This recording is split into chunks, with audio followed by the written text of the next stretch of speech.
Olá, você costuma acompanhar os acontecimentos do universo geek? Se sim, já se perguntou quantas dessas histórias foram estreladas por figuras femininas? Essa foi a abordagem escolhida pelo jornalista Matheus Zúñiga na realização de seu trabalho de conclusão de curso de jornalismo na Universidade Presbiteriana Mackenzie. Matheus sempre teve influência de super-heróis em sua vida, já que desde pequeno acompanha as mais diversas mídias ligadas a esse universo, o que fez com que ele criasse uma identificação com o Homem-Aranha, por exemplo. Assim, juntando a sua admiração por Peter Parker, o Homem-Aranha, e a percepção de que o jornalismo pode abrir espaços democráticos, ele resolveu mostrar como as personagens femininas são abordadas nos quadrinhos, um meio que sempre teve um público majoritariamente masculino. Com o site de Princesas Vingadoras, ele mostra como a luta das mulheres chegou aos filmes de heróis e seus impactos na indústria. Eu sou Bárbara Barbosa e Matheus Zúñiga é o meu convidado de hoje. O MAC Entrevista está começando.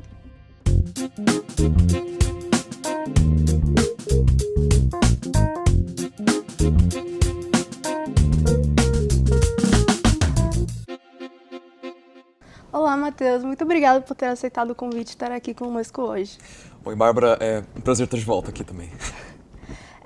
A gente vai falar majoritariamente sobre o seu TCC e eu gostaria de saber primeiro como é que foi a realização dele, como é que você pensou nesse tema, se era um tema que você queria fazer desde o início. Bom, acho que ele começou lá pelo sexto semestre, assim, começou a aparecer algo na minha cabeça, porque era aquilo, né? Tava chegando o TCC, então eu pensei, chegou o momento, né, que achei que tava a anos-luz de distância, mas vou ter que fazer. E, enfim, eu queria que fosse realmente um tema que não só fosse algo atual, mas que também, claro, que fosse algo que eu gostasse muito, que me desse prazer de fazer. Então, eu pensei um pouco, assim, né, nas coisas que eu conversava com amigos, família, e sempre, né, super-heróis, os filmes, né, que vinham disso, sempre apareciam na minha cabeça. Então, eu pensei, será que dá pra fazer algo legal com isso? Então, eu fui pensando um pouco mais e, assim, eu acabei chegando nesse tema. Assim, eu achei que foi algo bem bacana e tal, de pensar, né, na forma como eu tinha esses heróis quando eu era menor, né? Tipo, eu sempre tive uma referência, você falou do Homem-Aranha na abertura. Mas muita gente, né, principalmente mulheres nesse caso, não tem tanto isso, não tem essa referência. E hoje você tem cada vez mais e mais mulheres que estão gostando desses filmes, estão gostando desse tipo de conteúdo, que eu pensei, acho que é legal trazer isso. Acho que é legal comentar, assim, e... Enfim, foi essa a ideia. Inicialmente, a gente notou que o seu trabalho de TCC era para ser um HQ, mas você transferiu a ideia para a execução de um site. Por que ocorreu essa mudança? A HQ foi realmente minha ideia original. Achei que seria super legal mesmo, porque ia ter toda uma metalinguagem, mais ou menos, né? Porque os filmes dos quadrinhos, então fazer um trabalho com o quadrinho, muito legal. Mas com tudo que ia ter, assim, ainda as aulas, mais o estágio e, enfim, o próprio TCC em si, né, o relatório, eu pensei que não ia dar muito tempo. Assim, eu mesmo não sou alguém que tem muita habilidade com desenho, então isso já é uma coisa que me atrapalhava. Então, por conta disso, eu pensei, melhor eu fazer algo que eu entenda um pouco mais. E aí foi assim que eu cheguei na ideia do site. E a concretização desse site foi difícil para você fazer? Pouco. Era algo que eu conhecia um pouco mais, assim, mas mais de um ponto de vista teórico, digamos assim, pelo que eu vi em aulas ou que eu já sabia também de cursos ou de amigos, mas nunca foi algo que realmente eu sentei e falar, agora eu vou fazer um site. Então foi a primeira vez que eu tive que montar algo assim, tanto que eu acabei precisando de ajuda, né? Eu acabei conversando junto com a minha irmã e ela me ajudou nessa parte do trabalho, do site, porque ela entende bem mais do que eu nisso. Então, assim, eu ia como idealizando como um desenho do site, eu fiz como rascunhos em folha A3 mesmo, eu desenhava, desenhava dentro do que eu sei fazer. E aí depois eu ia vendo junto com a minha irmã, e assim a gente ia construindo juntos o site, assim, vendo como que a gente podia fazer isso. Então ela realmente me ajudou a dar vida, porque se fosse eu sozinho, teria sido bem, bem mais complicado. Eu pessoalmente achei o site muito didático, eu gostei muito dele, eu achei ele bem colorido, achei que ficou um trabalho bem legal. E voltando do tema que é mais voltado às mulheres, para você, como é que foi achar suas fontes? Como é que foi achar essas mulheres que você entrevistou? E até, elas sendo profissionais da área de jornalismo ou somente como espectadoras? Como é que foi? Bom, em relação às espectadoras, foi um trabalho bem assim, tipo, jornalismo raiz, digamos assim, né? Eu fiquei na porta do cinema, quando eu tava passando... Sessão de Doutor Estranho. Isso mesmo. E não tinha muito segredo. Literalmente, eu ficava ali, plantado, esperando as sessões acabarem. Aproveitava que eram muitos horários, né? Então, sempre tinha gente saindo. E eu ia na cara de pau mesmo. Eu abordava quem estava saindo e chegava lá, perguntando se queria conversar um pouco, né? Explicava que era do TCC. Recebi alguns olhares feios, talvez. Mas deu certo, assim. E teve também do Perifacon, né? Que foi o outro Fala Povo que eu fiz, que também foi um pouco diferente, né? Porque, claro, aí não era mais cinema, né? Então tinha muito problema como do barulho, que até em algumas gravações foi uma coisa que eu, olhando para trás, eu queria ter feito melhor, porque deu uns problemas de áudio, eu senti. Mas também, mesma coisa, assim, Fala Povo, eu chegava nas pessoas, ver quem estava ali a fim de falar e esse era o esquema. Mas agora sobre quem eram os profissionais, né, os especialistas, aí eu peguei bastante a indicação, assim, muito da minha orientadora, a Denise Paiero, aqui também do Mackenzie, ela me ajudou muito nisso. E também por outros contatos meus, assim, que às vezes eu conhecia, por exemplo, alguém que conhecia alguém, e assim eu chegava na pessoa também, e às vezes através das próprias fontes eu conseguia chegar em uma outra fonte também. Então, era algo que me ajudou muito, por exemplo, o Thiago Cardim, que é do finado site, o Judão, e eu também consegui entrevistar a mulher dele, que também é alguém da área, que é a Gabi Franco. Então, assim, foi mais ou menos isso, eu ia meio que me virando na hora. E na sessão de cinema que você comentou, você perguntou muito sobre a personagem Wanda Maximoff e as expectativas que as pessoas tinham sobre ela. Mas você, pessoalmente, qual era a sua expectativa para a personagem? Ui. A Wanda é particularmente uma das minhas personagens favoritas mesmo, assim, dos filmes. Assim, eu gostei muito mesmo da trajetória dela, assim, então eu tava muito animado mesmo pra Doutor Estranho, ver o que eles poderiam fazer com ela. Tinha toda uma expectativa, né, sobre como seria um embate entre ela e Doutor Estranho e, enfim, esse caminho dela para se tornar uma vilã. E eu achava muito interessante. Eu achava que era algo que combinava com o arco dela, pelo que eles estavam fazendo. E era bacana porque, assim, a gente nunca teve um herói, assim, pelo menos nos filmes da Marvel, né, no cinema, que tinha feito esse caminho como se fosse um herói caído mesmo, né? Alguém começava como... Tudo bem que ela começou com os vilões, né, no Vingadores 2, mas ficou uma parte do tempo com os Vingadores e depois ela virava uma vilã e ela tinha realmente bons motivos para chegar nesse ponto. Então eu falei, nossa, eu acho que seria bem legal. Mas aí aconteceu o Doutor Estranho 2 e antes disso mesmo com WandaVision, que foi uma série que eu gostei pela sua maior parte. Tinha toda uma questão assim de que ela tinha, acho que isso é meio spoiler, então quem não viu, mas ela tinha o livro, né, o Darkhold, que era... Sim. Depois revelaram que era... Livro de Chaton. Isso, e que corrompia a alma de quem tinha o livro em mãos. E eu não gostei muito disso, porque eu senti que isso tirou um pouco a agência dela. Eu queria que ela chegasse, assim, nesse ponto dela como uma vilã, mas, assim, de fato, pelas próprias decisões dela, que fosse algo mais consciente. Ter um objeto como o Darkhold, como algo assim que está claramente controlando ela, eu acho que tira um pouco disso. Então, assim, ao longo do filme mesmo, do Doutor Estranho, eu senti que ela, enfim, ainda foi intimidadora, assim, isso foi bacana, mas em relação ao personagem dela, eu acho que ela merecia melhor. Eu acho que ela tinha que ter sido realmente feita lá de uma outra maneira. Se ela fosse virar uma vilã, deveria ser do jeito dela. Eu concordo nesse aspecto. Principalmente quando você vê um arco da Wanda nas HQs que tem, tipo, a queda, a Dinastia M, que é tudo voltado a sucumbir à loucura. E é uma coisa que eu também separei essa pergunta pra você, que muitos desses arcos a gente sabe que pode ter uma representação feminina dentro dos filmes ou até nos quadrinhos, mas na parte dos bastidores isso não acontece muito. Então a maioria desses homens começam a escrever essas mulheres de uma forma de como assim, se elas fossem muito poderosas, elas sucumbem à loucura porque elas não têm controle sobre si. Então, é um aspecto que você nota também? Sim, foi parte do trabalho também, assim, quando eu fiz uma análise dos personagens também, que eu selecionei algumas. A Wanda foi uma que eu não coloquei na seção do site, porque eu considerei a análise dela, todo aquele trecho que eu fiz, só falando sobre Doutor Estranho 2. Sim. E realmente, assim, com ela, ao longo do filme, eu percebi isso, assim, eu achei que foi um final que, de verdade, ela não merecia, assim, eu senti que eles reduziram ela muito somente a esse papel de que ela é uma mãe louca, entende? E, assim, que ela está limitada, como rotulada a isso, assim, eu acho que acabaram tirando um pouco dessa profundidade dela, que foi realmente uma pena, porque ela é uma ótima personagem, assim, ela tem muitas coisas que pode fazer com ela. E do jeito que ela foi tratada, assim, só como se fosse, de fato, nossa, uma mulher louca, que foi o que ficou parecendo no filme.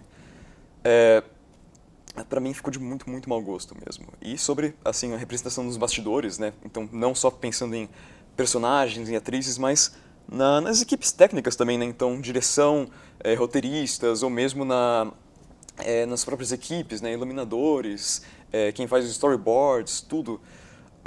Isso foi um ponto que algumas das minhas entrevistadas também abordaram, como a Juliana Melguizo foi quem falou disso, do Omelete. E que é algo que falta mesmo, assim, se eles realmente querem levar mais a representatividade, ok, é muito legal você ter as personagens, eu acho que é um ponto excelente e necessário, é importante fazer isso, mas tem que mostrar isso também por detrás das câmeras. Coloca mulheres para dirigir os filmes, coloca a visão delas, que é uma visão muito diferente da dos homens.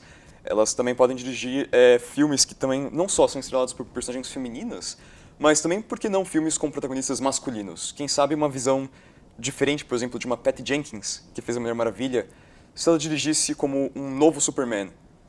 Pode dar uma visão interessante, pode ser algo novo, e historicamente a gente também tem homens que dirigem mulheres, então agora, por que não mulheres que dirigem homens também?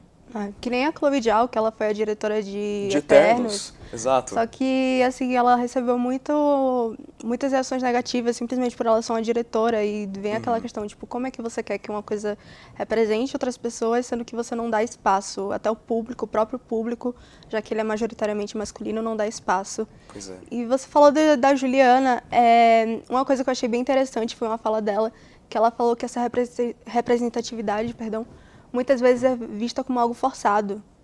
Sim. E justamente por conta da falta de espaços. Acaba ficando forçado quando, muitas vezes, quando você tem esse olhar, digamos assim, corporativo. Porque, veja assim, uma coisa que o Sérgio Rizzo falou pra mim durante o meu trabalho foi que Hollywood, antes de mais nada, é um negócio. Eles precisam fazer dinheiro, assim, o negócio deles é vender ingressos, ou bom, agora acho que assinaturas de streaming, ok, mas enfim, eles precisam fazer o produto deles dar certo. Então o que eles fazem é que eles precisam que esse produto ele consiga falar com as pessoas, como sempre, né? Desde o começo de Hollywood. Então eles notam as tendências, assim, aquilo que está hoje em alta, hoje que está subindo. E hoje sim as pessoas estão falando cada vez mais em igualdade de gênero e, enfim, representatividade feminina. Mas também você tem, claro, a representatividade da comunidade LGBTQIA+, ou também maior diversidade racial. E o cinema nota isso. Eles notam, porque eles sabem que se eles não incluírem isso, que isso vai ser pior.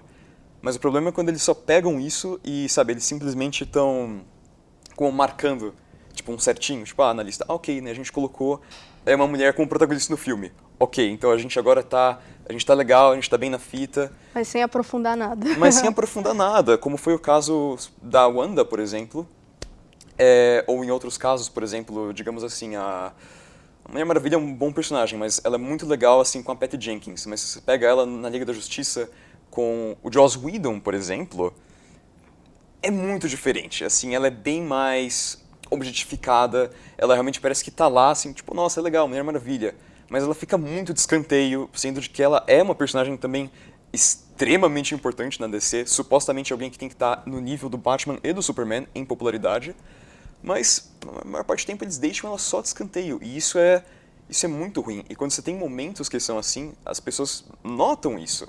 Então aí você já tem um público que é majoritariamente masculino e que está acostumado a ver protagonistas homens nos filmes, e se esse ponto da representatividade ele não é bem trabalhado, aí quem está assistindo, o público, eles não vão captar a mensagem. Matheus, nosso papo está muito legal, tem muita coisa que eu ainda quero falar com você. A gente vai agora para um breve intervalo. O Mac Entrevista volta já.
O MAC Entrevista está de volta.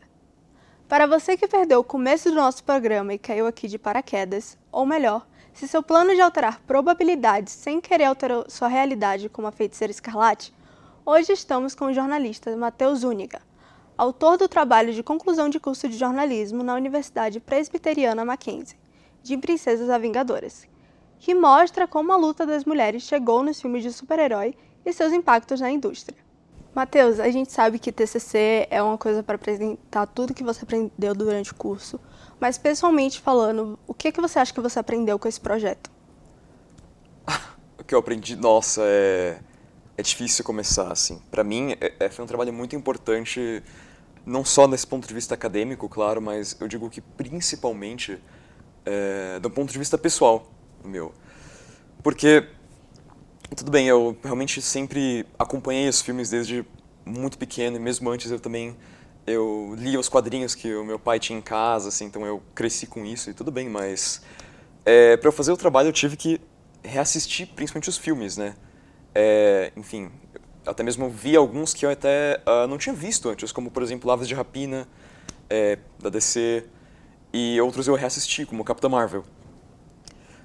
E foi muito interessante para mim, porque ter feito esse trabalho, assim, conversar com tantas fãs mesmo, assim, tanto das mulheres quanto especialistas, né, e, enfim, quem curte mesmo, como eu, assim, que tem uma história tão longa até quanto eu com esse tipo de conteúdo, foi muito legal, porque me ajudou até mesmo a ver esses personagens, acho que com outros olhos. Personagens como a Capitã Marvel, por exemplo, que pessoalmente, eu nunca gostei muito dela. E hoje eu não sei se ela ainda é uma das minhas favoritas, mas hoje, depois de tentar me colocar mais assim no lugar de quem foi assistir, assim, quem foi lá para ver Capitã Marvel, de fato, um dos primeiros filmes que estrela uma heroína como a única protagonista do filme. Eu comecei a tentar entender isso, e eu acho que agora eu entendo um pouco mais. Acho que nunca eu vou entender perfeitamente, claro, pelo fato de que eu não sou mulher, então eu não tenho como me colocar 100% nesse lugar de fala, porque não é meu lugar de fala, mas eu sinto que agora eu compreendo mais, e eu encontrei uma apreciação nova por isso até, por esses personagens, e eu não sei como explicar assim, é difícil pôr em palavras, mas eu me senti muito, muito realizado mesmo, assim. Eu até mesmo, como um jornalista, eu me senti muito mais confiante também depois de apresentar o trabalho. Durante, assim, enquanto eu conversava com as pessoas, quando eu ia atrás, eu tinha que ir lá mesmo e quebrar a cara, assim, às vezes eu passava vergonha, nos fala povo, passava mesmo, mas eu ia lá e eu conseguia, assim, foi uma questão de muita determinação, assim, me deu muita coragem e me deu esse olhar novo, assim, em cima de algo que eu já sentia que eu conhecia tão bem, mas que eu percebi, nossa, sempre dá pra você ver por um outro ponto, sempre tem um outro ângulo pra, não só isso, mas absolutamente tudo que tem, eu acho. Então, foi realmente incrível. Que é aquela coisa que todo mundo fala que é a questão do male gaze, né? Que, pra quem não sabe, é a questão da visão dos homens sobre uma pauta que envolve mulheres. Que, como você falou na resposta passada, tem a questão da Mulher Maravilha no filme protagonista dela, que ela é a protagonista, e o Joss Whedon dirigindo o filme da Liga da Justiça, colocando ela lá como se ela fosse só um token, como se pode dizer. Sim. E agora tem uma outra questão também, dentro dessa representatividade, a interseccionalidade, que é a questão de você não só abordar mulheres, mas abordar uma pluralidade de mulheres.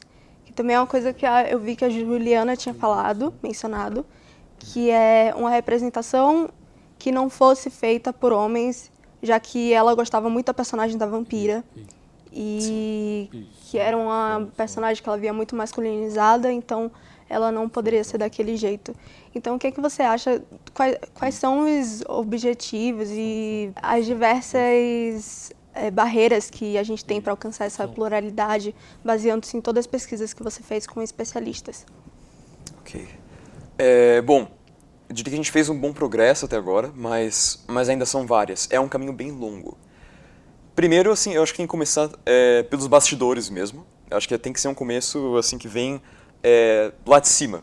Exato. Então, tipo, tem que colocar diretoras, tem que colocar roteiristas e pessoas que também, né, que sejam mulheres e que de fato tenham essa conexão, que entendam muito, num nível até mesmo pessoal, essas personagens, esse universo. Para que elas possam, de fato, colocar a visão delas em personagens que realmente, né, beneficiariam muito disso, desse olhar mais feminino e não uma coisa tão tradicional e até mesmo objetificadora quanto um olhar masculino na maioria das vezes. Então, uma personagem como a Vampira, por exemplo, sim, com certeza, sim, os X-Men como um todo também, ter uma mulher dirigindo eu acho que seria algo muito interessante.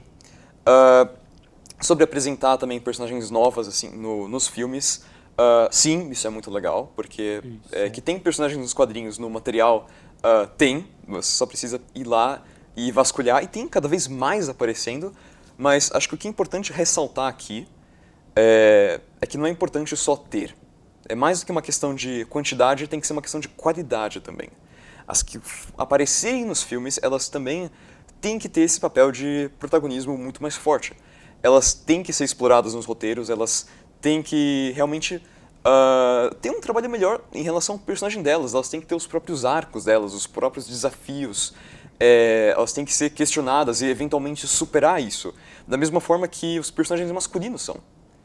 Elas têm que passar assim por esse mesmo caminho e através disso mostrar as individualidades de cada uma e não só ser, como eu estava falando antes, né, esse olhar quase corporativo que essas grandes empresas têm. É só tipo, ok, nós temos a mulher Hulk e nós temos a mulher Hulk.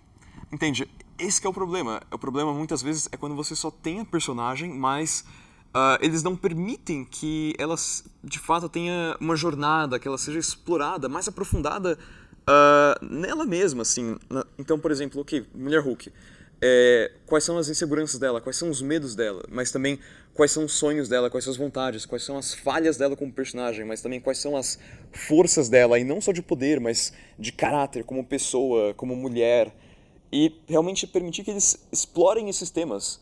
Temas que também, muito provavelmente, não podem ser explorados com personagens masculinos, mas os personagens masculinos, você pega, por exemplo, um Homem de Ferro, Tony Stark, ele tem todo o arco dele, ele tem toda uma história dele, assim, ele tem até mesmo uma redenção, como ele muda muito, né, desde a primeira aparição dele até o fim, eles exploram esse medo, assim, como esse cara que é super, né, egocêntrico e convencido, genial, mas como ele vai sendo desconstruído também aos poucos.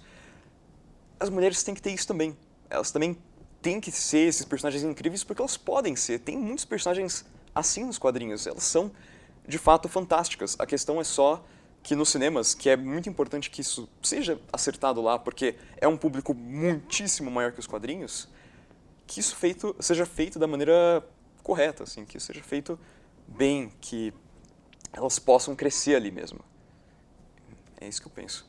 No bloco anterior você falou da questão do cinema ser um negócio e o jornalista Sérgio Riso, que você entrevistou, ele é especialista em arte e cinema, ele fala muito sobre isso. Já a socióloga Isabela Ancheta fala que o cinema não deve se basear somente no negócio e que tem que fazer isso por obrigação para mostrar que as pessoas existem. Agora eu vou fazer uma provocação para você. Qual deles você concorda mais?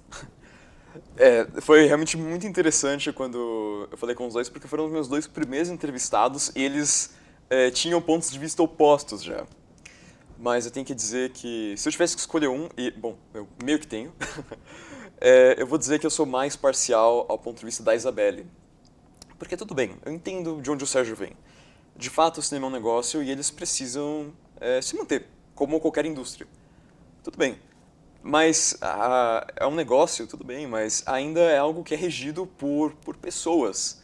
Pessoas que, sim, também têm seus próprios valores, suas próprias histórias, suas próprias crenças. Então, quando você pega um diretor, tudo bem, você tem aqueles que são mais engajados com causas sociais, outros que são menos. É uma coisa que varia muito para cada um, porque, afinal de contas, são pessoas, né? Mas o cinema ele pode sim trazer mudança, e eu acho muito importante que ele traga. Mesmo que não seja algo que, por sua essência, é uma obrigação dele, né? Porque seu principal ponto seria, né, claro, fazer dinheiro, né, lucrar. Mas acho que não dá para pensar só assim. No mundo que a gente está hoje, assim, onde a gente vive, como as coisas são hoje em dia, eu não acho que a gente pode ter uma visão tão quadrada, assim, tão simples até das coisas. O cinema é um lugar que atrai muita gente, assim, é um grande negócio e por isso tem muitas pessoas que vão, assim, que consomem esses filmes ou séries também quando você aborda o streaming. E, enfim, a quem faz isso, quem faz parte dessa arte, porque de fato é uma arte, é lógico que tem esse reflexo da realidade. É lógico que você vai ter mensagens no filme, às vezes de uma forma mais direta ou indireta, que vão conversar com temas atuais, como sempre teve, os próprios quadrinhos tinham. Então, é muito importante, sim, é essencial que isso seja abordado. Então, por isso que eu concordo mais com a Isabelle.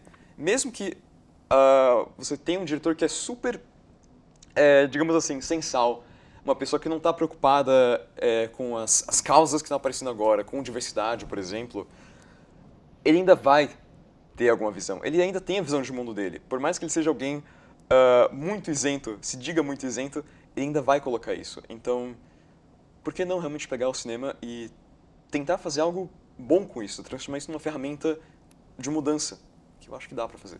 Aí é aquela coisa, né? Tipo, os quadrinhos sempre foram um lugar pra, pelo menos na Marvel, sempre procurou representar diferentes pessoas, como por exemplo o X-Men, que por mais que eu acho que hoje em dia não é mais cabível ter um elenco totalmente branco, já que naquela época funcionava eles apresentarem minorias, hoje eu acho que não funciona mais.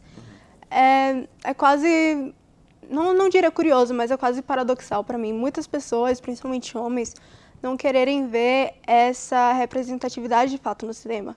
Sendo que desde o início eles consomem alguma coisa que é feita para representar esse tipo de pessoas que não são ouvidas. Sim. E é uma coisa que a Isabelle fala muito, que é a questão da reacomodação dos homens. Você poderia dizer um pouco mais sobre isso? Claro. Sobre a recomendação dos homens, quando a Isabelle comenta sobre isso, claro que eu perguntei sobre cinema, por ser o meu tema, mas ela falou, na verdade, de uma forma bem geral, que pode se aplicar a tudo. Naquele caso, ela falou especificamente do mundo do trabalho. Você tem hoje mulheres que estão cada vez mais conseguindo alcançar cargos mais altos nas empresas ou em qualquer tipo de trabalho mesmo. Enfim, cargos que foram, assim, historicamente, bem mais ocupados por homens. Então, quando isso acontece, quando você vê as mulheres subindo, né, ou melhor, quando os homens especificamente veem as mulheres subindo, isso incomoda. Porque isso era algo que antes era só deles, ou melhor, só nosso, né? Porque vou fazer a meia-culpa também. Então, o que acontece? Certos homens, né, alguns homens, ou acho que infelizmente a maioria, na verdade, me corrigindo aqui, quando eles percebem isso incomoda. Porque eles perdem essa exclusividade, eles perdem esse conforto. E aí o que a Isabelle falou é que, bom, aí quando os homens eles notam isso, notam essa mudança de que agora esse espaço que antes parecia ser só deles, agora você também tem as mulheres que estão participando cada vez mais, de uma forma muito ativa e cobrando por isso também, aí é uma coisa que varia de cada um. Tem aqueles que vão encarar bem, aqueles que vão de fato entender, assim, e até mesmo podem apoiar, mas você vai ter também muitos mesmo, assim, que até mesmo por uma questão, né, mais uma vez, o machismo estrutural, que eles vão dizer que não, assim, que esse é o lugar deles, que não importa assim, o que elas façam, que sempre vai estar errado, que não é correto, assim, que é uma lacração, enfim, tudo isso. E isso, claro, chega no cinema. Homens sempre tiveram assim, personagens nos quais eles podem se espelhar, nos quais nós podemos nos espelhar, sempre. Sim, o Homem-Aranha é meu favorito, mas se não fosse meu favorito, eu tenho uma infinidade de outros que eu poderia escolher para ser meu favorito, assim, alguém no qual eu poderia falar, nossa, essa é uma pessoa como eu, no qual eu me identifico muito, assim, nos meus problemas, nas minhas questões pessoais. Então isso era como se fosse, sabe, uma coisa meio Clube do Bolinha, era o cantinho dos homens, era o nosso cantinho. E agora não é tanto mais isso. As mulheres também querem participar. E, enfim, é uma coisa que acaba incomodando muita gente por conta desse preconceito, que é realmente o mais difícil de tirar, pelo fato de como isso está tão, infelizmente, enraizado na cultura. Matheus, nosso tempo, infelizmente, está acabando. E agora eu vou para a última perguntinha bem rápido, que é Ok. qual dica você daria para a gente que vai ter que fazer o nosso TCC em breve? Bom, poderia dar várias, mas se eu pensar aqui na mais importante, escolha um tema que vocês gostam.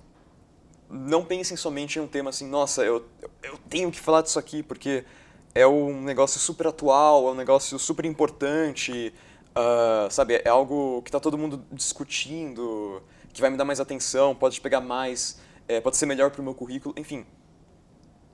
Não pense nisso assim logo de cara.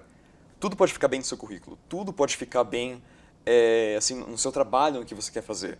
Mas você só vai conseguir realmente fazer isso bem se você estiver fazendo algo que você gosta. Você ainda pode fazer um bom trabalho se você pegar um tema que é um tema assim bem sério, assim, e muito importante. Talvez até seja mais fácil você encontrar fontes, especialistas para você conversar, por ser um tema mais popular, mas tem que ser algo que você gosta, porque senão vai ser um trabalho muito mais difícil.